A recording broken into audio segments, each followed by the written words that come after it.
पंजाब के एक छोटे से गांव में एक पुराना घर था जहां रामलाल और उनकी पत्नी सुमित्रा रहते थे।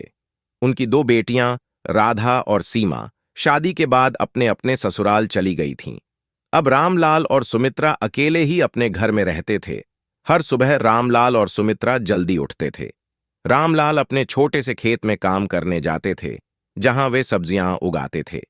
सुमित्रा घर के कामों में व्यस्त रहती थी। वह घर की सफाई करती, खाना बनाती और रामलाल के लिए दोपहर का खाना तैयार करती थी। दोपहर में रामलाल खेत से लौटते थे और सुमित्रा के साथ खाना खाते थे।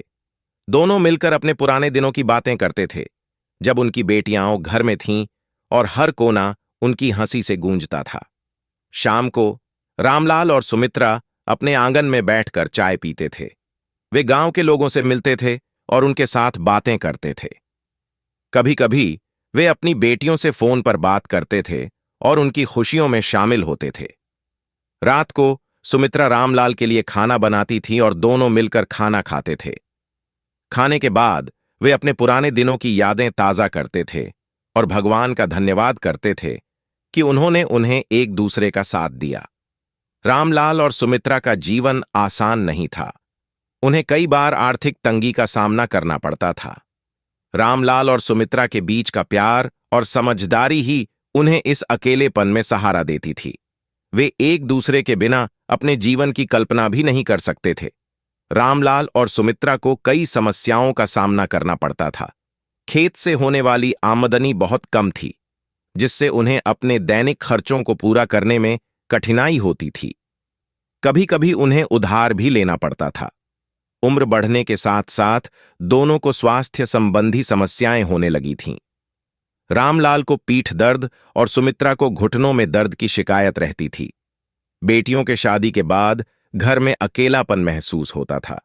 वे दोनों अपनी बेटियों को बहुत याद करते थे और उनके बिना घर सूना लगता था। रामलाल और सुमित्रा को अपने भविष्य की चिंता सताती थी।